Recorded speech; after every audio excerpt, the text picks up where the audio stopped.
세상에서 가장 잔인한 효도가 있습니다. 아들은 늙은 어머니의 손을 잡고 마지막 바다 여행을 떠났습니다. 사람들은 감동했죠. 효자라고요. 하지만 돌아오는 배에는 아들 혼자였습니다. 며칠 뒤 이미 죽은 어머니의 이름으로 편지가 도착합니다. 그리고 집안에 젖은 발자국이 남기 시작합니다. 사라졌던 고무신, 썩은 미역, 바다 냄새. 그날 이후 아들의 완벽했던 인생이 무너지기 시작합니다. 그런데 더 소름 끼치는 건 그 모든 일이 시작된 이유는 단 하나였습니다. 어머니를 직접 바다에 밀어 넣었기 때문입니다. 세상에서 가장 슬픈 여행이 있습니다. 사랑하는 아들이 늙은 어머니의 손을 잡고 떠난 마지막 바다 여행이죠. 그날은 유난히도 바다가 잔잔했습니다. 햇살은 따스했고 파도는 부드럽게 배를 두드렸습니다. 주변 사람들은 그저 효심 깊은 아들이 어머니를 모시고 나들이를 나온 줄로만 알았습니다. 하지만 돌아오는 배 위에는 아들뿐이었습니다. 어머니는 어디로 사라진 걸까요? 아들은 선실 한 구석에서 젖은 옷을 갈아입지도 않은 채 멍하니 바다만 바라봤습니다.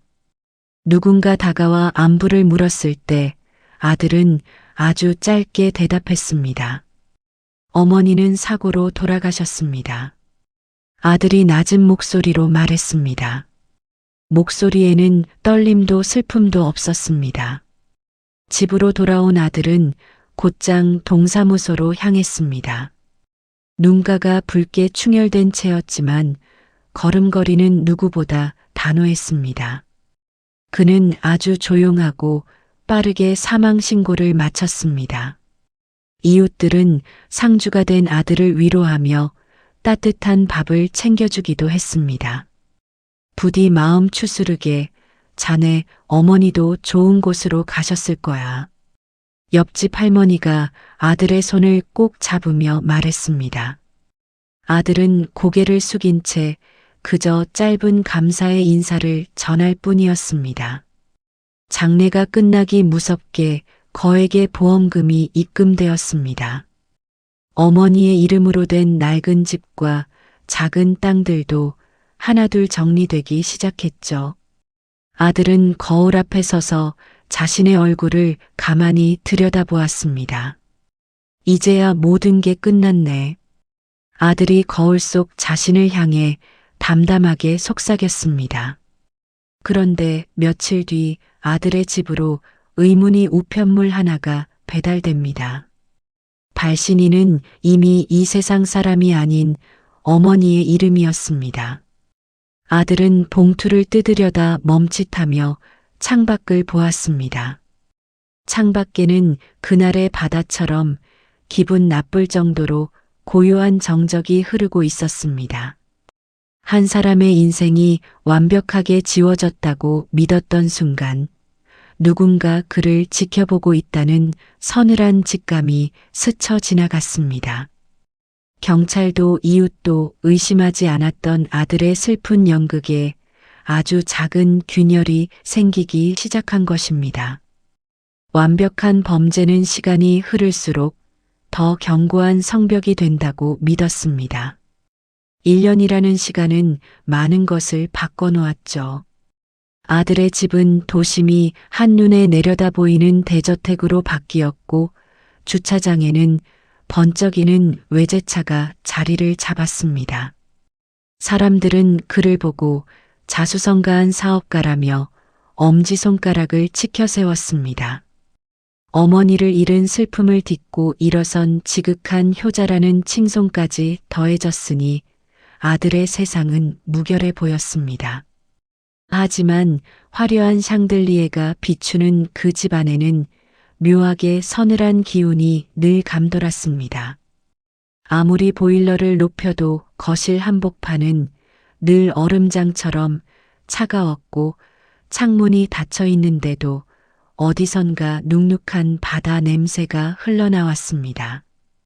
아들은 애써 모른 척하며 값비싼 와인을 들이켰지만 옆에 앉은 아내의 얼굴은 날이 갈수록 수척해졌습니다. 여보, 어제도 누가 집안을 돌아다니는 것 같았어요. 아내가 덜덜 떨리는 손으로 찻잔을 내려놓으며 말했습니다. 아들은 그저 피곤해서 환청을 들은 것이라며 짜증 섞인 목소리로 대꾸했습니다. 꿈이라도 꿨나 보지 괜한 소리 하지 마. 아들이 차갑게 말을 잘랐습니다. 하지만 이상한 일은 낮에도 계속되었습니다. 청소업체 직원은 거실 바닥을 닦다가 소스라치게 놀라며 도망치듯 집을 나갔습니다. 닦아도 마르지 않는 축축한 발자국이 안방 문 앞까지 이어져 있었다는 게 그 이유였습니다. 그날 밤 아들은 서재에서 서류를 정리하다가 책상 밑에서 굴러나온 낡은 신발 한 짝을 발견했습니다. 그것은 1년 전 바다에서 잃어버렸던 어머니의 고무신이었습니다. 바닷물에 절어 소금기가 하얗게 내려앉은 그 신발을 보는 순간 아들의 심장은 멈추는 것 같았습니다. 누군가 장난을 치는 것이라 생각하며 창고를 뒤졌지만 그곳에는 더 기괴한 광경이 펼쳐져 있었습니다. 어머니가 생전에 아껴 쓰던 낡은 솥단지 안에 썩은 미역줄기가 가득 담겨 있었던 겁니다. 아들은 비명을 지르며 창고 문을 걸어 잠갔습니다. 당신 정말 괜찮은 거예요? 도대체 이 집에서 무슨 일이 일어나고 있는 거죠? 아내가 계단 위에서 파랗게 질린 얼굴로 물었습니다.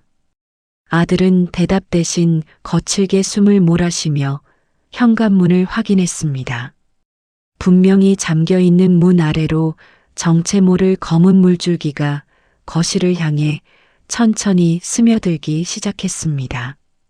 집안을 가득 채운 기괴한 현상들은 아들의 정신을 갉아먹기 시작했습니다. 아무리 문을 걸어 잠가도 어디선가 바다 냄새가 났고 아내의 히스테리는 극에 달했죠. 집안을 돌볼 사람조차 버티지 못하고 도망치던 그때 기적처럼 한 통의 연락이 왔습니다. 입주 가사 도우미를 구한다는 공고를 보고 찾아온 나이든 여인이었습니다. 그녀는 깊게 눌러쓴 모자 아래로 얼굴을 반쯤 가린 채 대문 앞에 서 있었습니다. 조용히 일만 하겠습니다. 여자가 낮고 건조한 목소리로 말했습니다. 아들은 그녀의 목소리가 묘하게 낯익다는 느낌을 받았지만 당장 집안을 수습하는 게 급했습니다.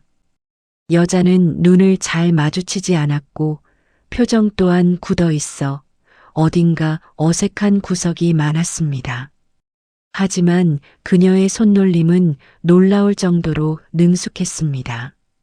엉망이었던 부엌은 반나절 만에 윤이 났고 거실의 습한 기운도 조금씩 가시는 듯 했습니다.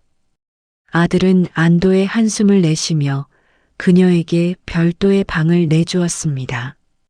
음식 솜씨가 예사롭지 않네요. 특히 이 된장찌개는 맛이 참 깊습니다. 아들이 저녁 식사를 하던 중 감탄하며 말했습니다. 여자는 대답 없이 구석에서 바닥을 닦는 데만 열중했습니다.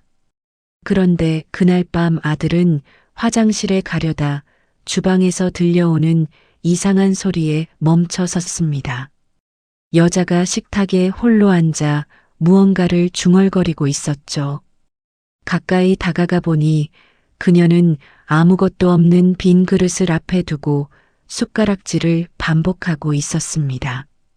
아들이 조심스럽게 다가가 무엇을 하느냐고 묻자 여자는 천천히 고개를 돌렸습니다. 우리 아들 밥 먹는 것만 봐도 배가 부르네요. 여자가 허공을 응시하며 중얼거렸습니다. 순간 아들의 등줄기에 서늘한 소름이 돋았습니다. 그 말투와 억양은 분명 돌아가신 어머니의 것이었습니다. 여자의 손등에는 과거 어머니가 끓는 물에 데어 생겼던 흉터와 똑같은 모양의 자국이 선명하게 남아 있었습니다. 아들은 뒷걸음질 치며 자신의 방으로 도망쳤습니다. 다음 날 아침 식탁 위에는 아들이 어린 시절에만 먹던 아주 특별한 나물 반찬이 올라와 있었습니다. 아들은 떨리는 젓가락을 내려놓으며 여자의 뒷모습을 노려보았습니다. 당신 정체가 뭐야, 도대체 누구냐고. 아들이 떨리는 목소리로 소리쳤습니다. 여자는 천천히 몸을 돌려 이번에는 아들의 눈을 똑바로 쳐다보았습니다. 두껍게 바른 화장 너머로 주름진 피부가 미세하게 떨리고 있었습니다. 보이지 않는 눈이 나를 지켜보고 있다는 공포를 느껴본 적 있으신가요? 도우미 여인이 들어온 뒤로 집안의 공기는 기분 나쁠 정도로 무겁게 가라앉았습니다. 마치 끈적한 늪 속에 발을 담그고 있는 것처럼 불쾌한 습기가 거실 구석구석을 채웠죠. 이상한 일은 아주 사소한 곳에서부터 시작되었습니다. 아들이 매일 쓰는 만년필이 사라졌다가 전혀 생각지도 못한 화장실 선반 위에서 발견되었습니다. 서재 책상 위에 가지런히 두었던 중요한 계약 서류들은 누군가 읽어본 듯 순서가 뒤섞여 있었습니다. 아들은 신경쇠약에 걸린 사람처럼 집안 곳곳을 뒤졌지만 범인의 흔적은 찾을 수 없었습니다. 결정적인 사건은 서재 깊숙한 곳에 숨겨둔 비밀 금고에서 터졌습니다. 퇴근 후 금고를 확인하던 아들은 심장이 내려앉는 기분을 느꼈습니다. 비밀번호를 5번이나 틀려 경고등이 깜빡이고 있었던 겁니다.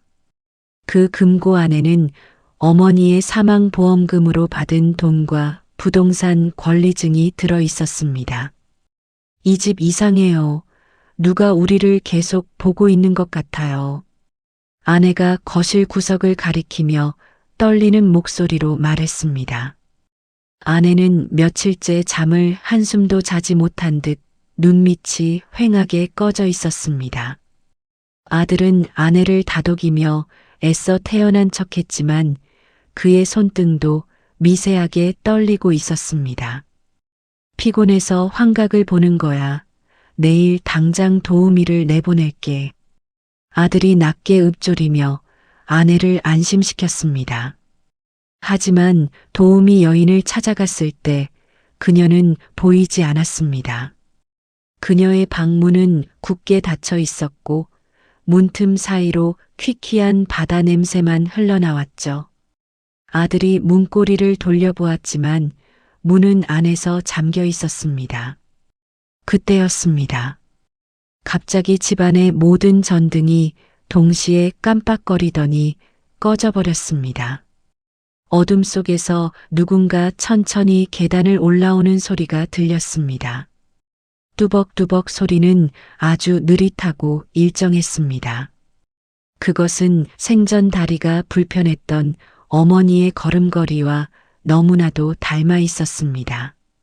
아들은 숨을 죽인 채 복도 끝을 응시했습니다. 어둠에 적응된 눈에 복도 끝 거울 앞에 서 있는 여인의 실루엣이 보였습니다. 그녀는 아들이 금고 비밀번호로 설정해둔 어머니의 생일을 입속으로 계속 중얼거리고 있었습니다. 내 새끼가 내 생일은 안 잊었네. 여자가 거울을 보며 기괴하게 웃으며 말했습니다. 아들은 비명을 지르려 했지만 목소리가 나오지 않았습니다. 여자의 손에 들린 것은 1년 전 바다에 버렸던 어머니의 손때 묻은 지갑이었습니다. 잊고 싶은 기억일수록 그림자는 더 길게 늘어지는 법입니다. 아들은 이제 집안 어디에서도 편히 숨을 쉴 수가 없었습니다. 새로 들어온 가사도우미는 마치 보이지 않는 유령처럼 집안 구석구석을 누비며 기이한 흔적들을 남겼죠.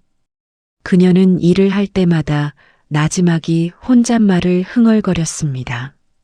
처음에는 그저 나이 든 사람의 습관이라 생각하며 넘겼지만 그 내용이 예사롭지 않았습니다. 우리 강아지 잘 자라라. 앞마당에 꽃 피거든. 나들이 가자. 여자가 빨래를 널며 아주 낮은 목소리로 노래하듯 말했습니다.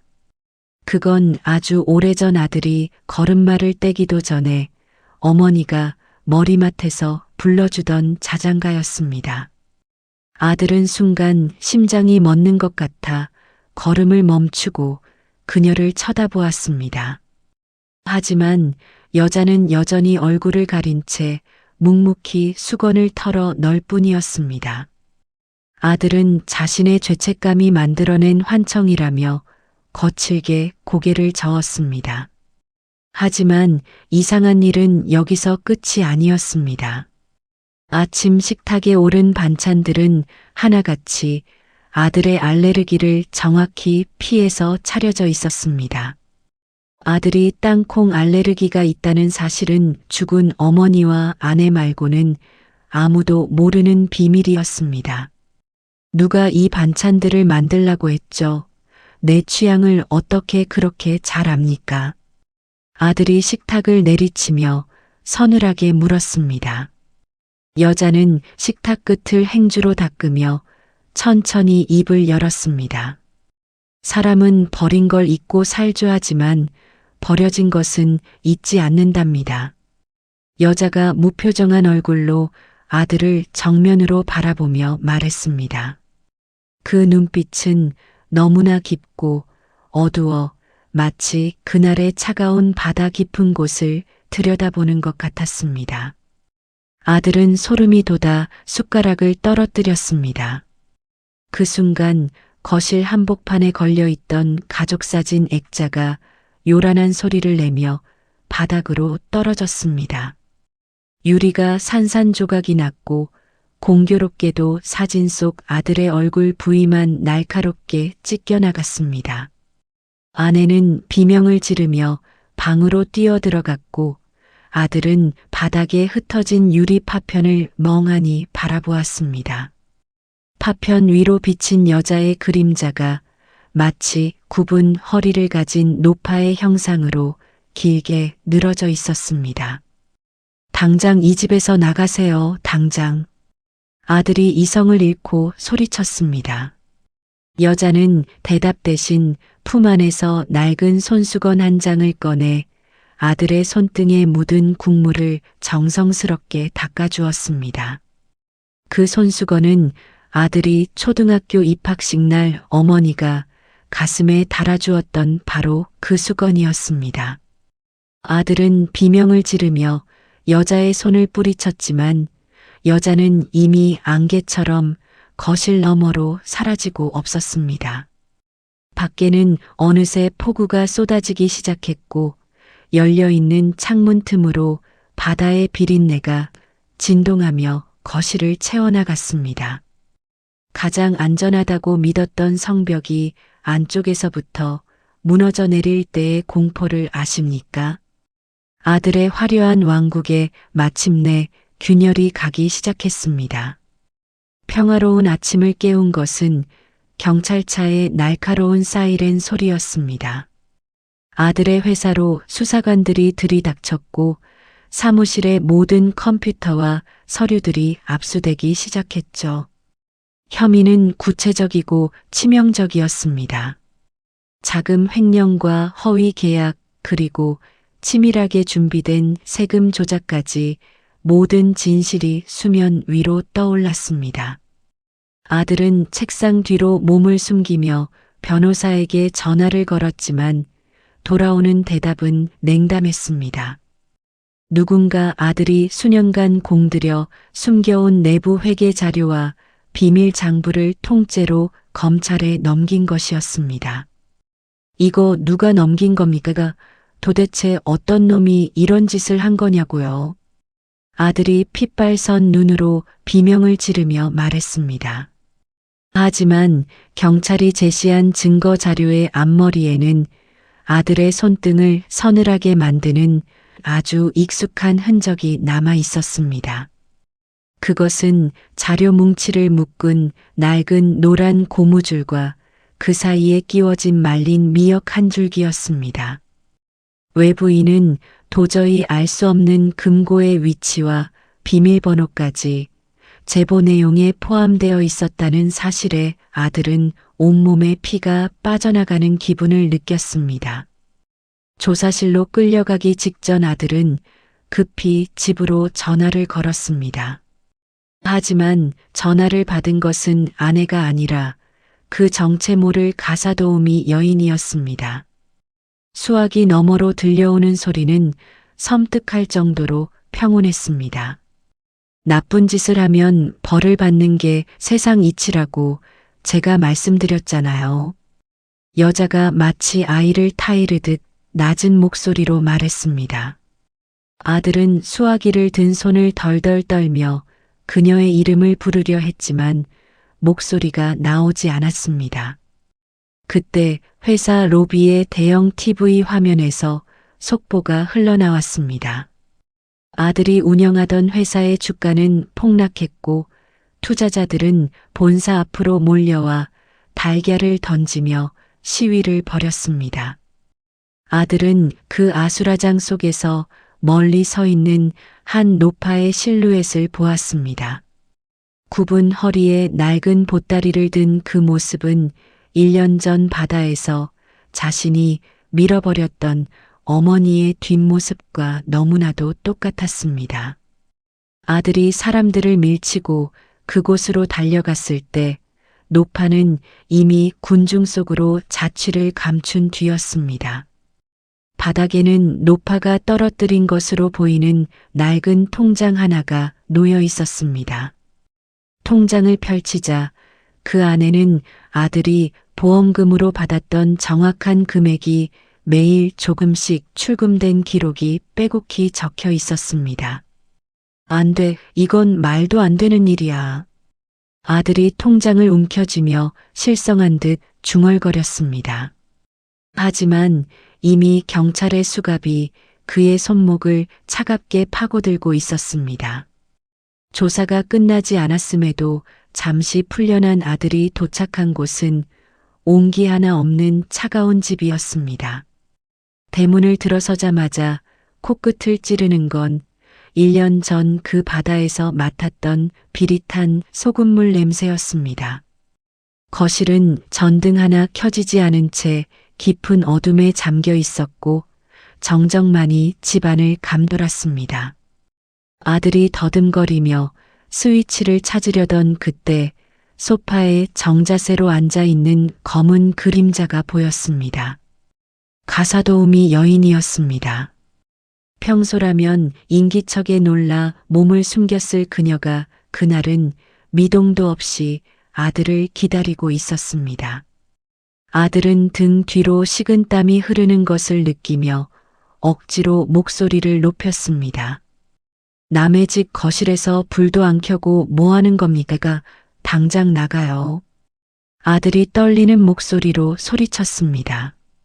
하지만 여자는 대답 대신 천천히 고개를 들어 아들을 똑바로 응시했습니다.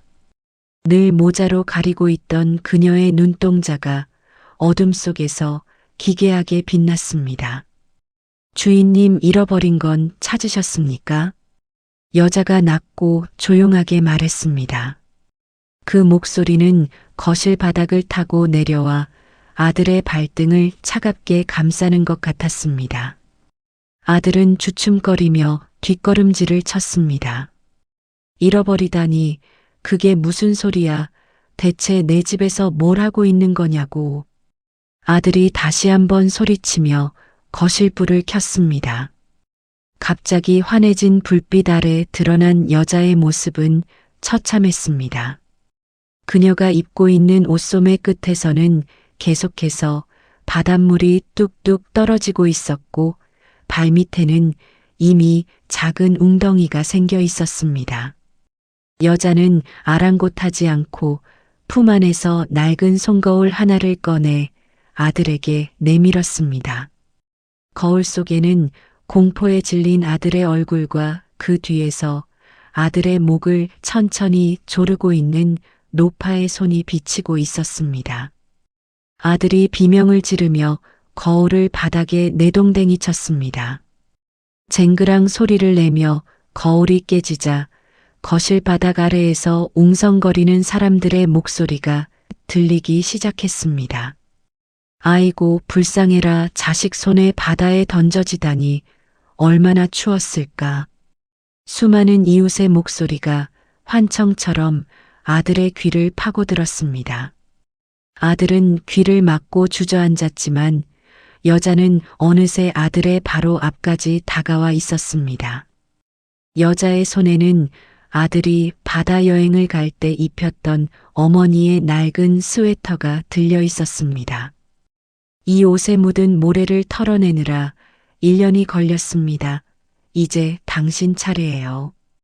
여자가 아들의 귓가에 차갑게 속삭이며 말했습니다. 그 순간 집안의 모든 창문이 일제히 열리며 거센 바닷바람이 들이닥쳤습니다. 아들은 눈을 뜰 수 없는 혼란 속에서 자신의 발목을 움켜쥐는 수십 개의 차가운 손길을 느꼈습니다. 그것은 용서받지 못한 죄가 불러온 마지막 초대장이었습니다. 인생의 가장 높은 곳에서 떨어질 때 그 추락의 속도는 상상을 초월합니다. 아들에게는 오늘이 바로 그날이었습니다. 수조원대의 계약이 걸린 운명의 날이었고 회의실 안은 내로라 하는 투자자들과 언론사 기자들로 발 디딜 틈이 없었죠. 아들은 단상 위에 서서 여유로운 미소를 지으며 자신의 성공 신화를 발표하고 있었습니다. 경찰 수사조차 돈으로 막아냈다고 믿으며 승리를 확신하던 그 순간이었습니다. 굳게 닫혀있던 육중한 회의실 문이 요란한 소리를 내며 열렸습니다.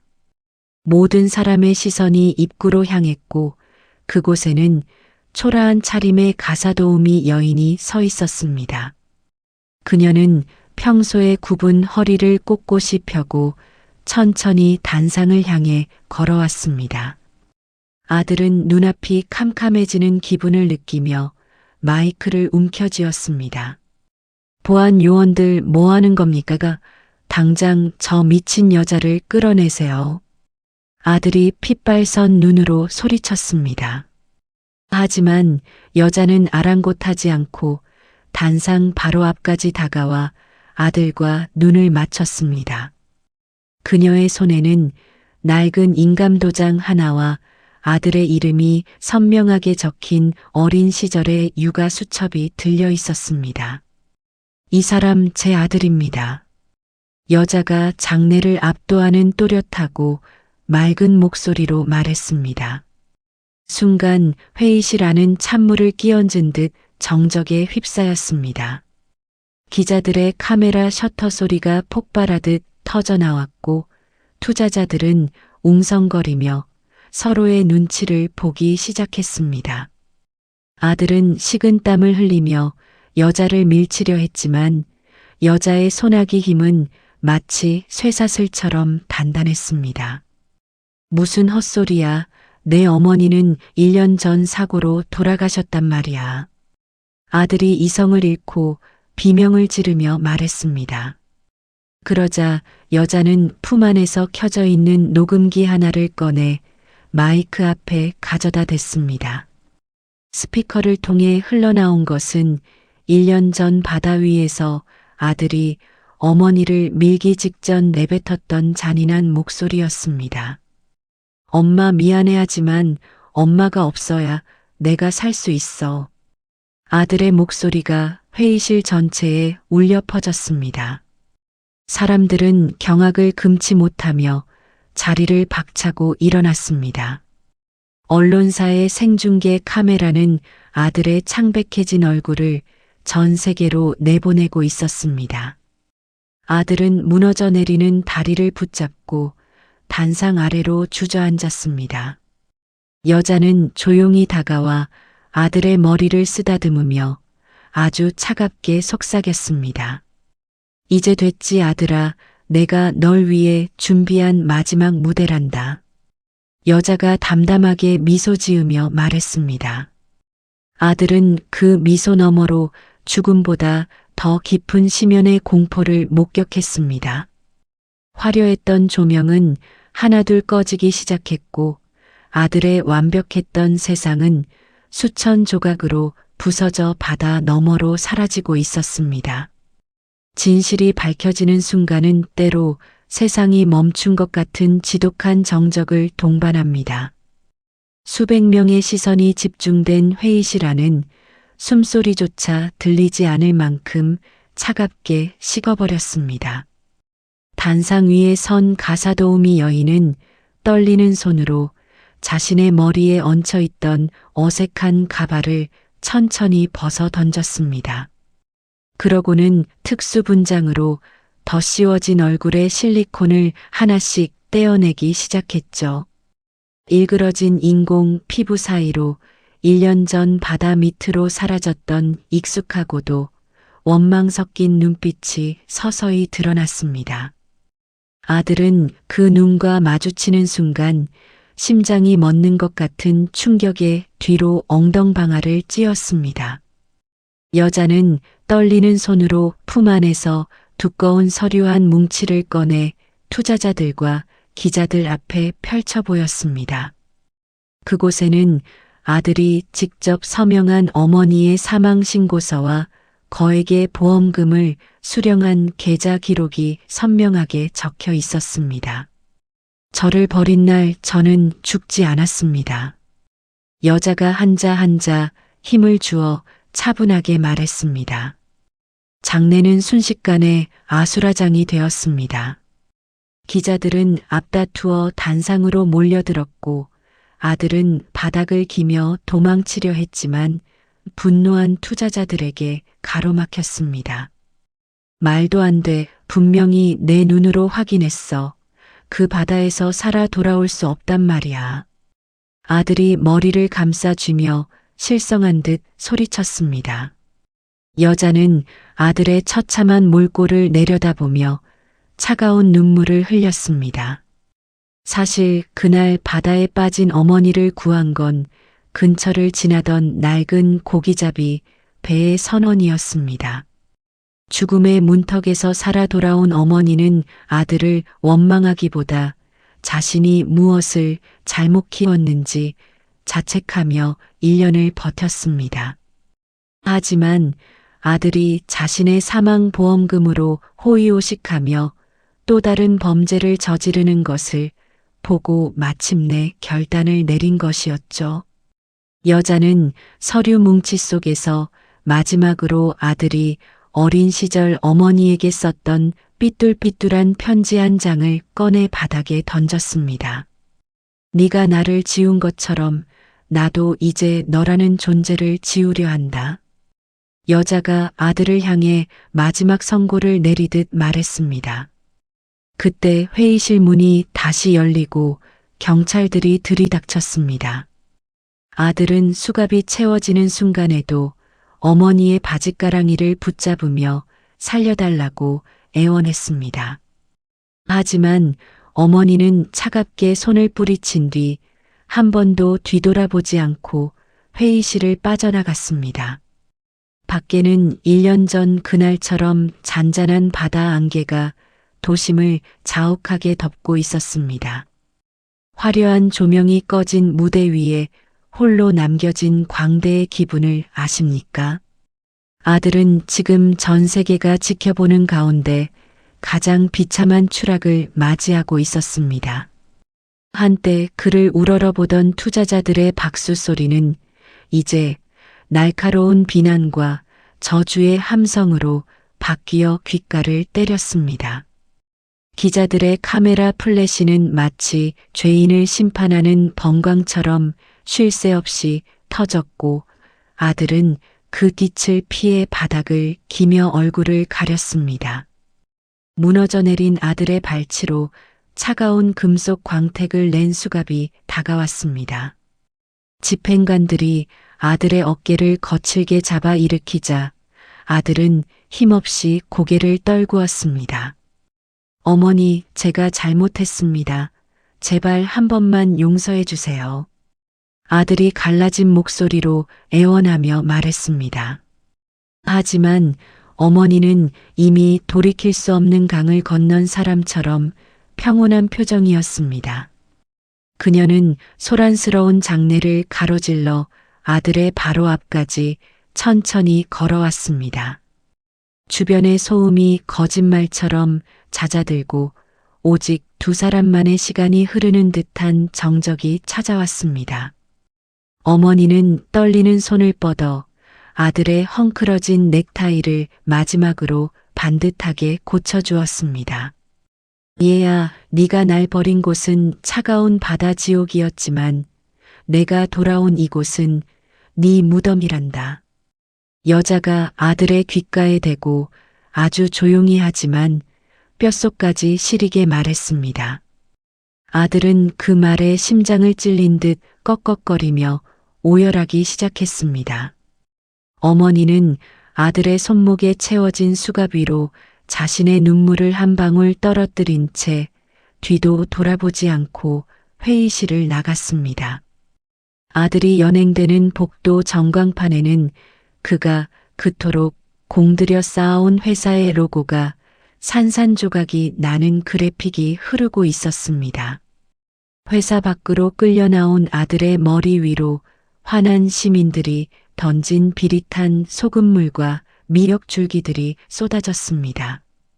아들은 경찰차 안에서 멀어지는 회사의 전경을 바라보며 자신이 지은 것이 어머니의 인생이 아니라 바로 자기 자신의 영혼이었음을 깨달았습니다.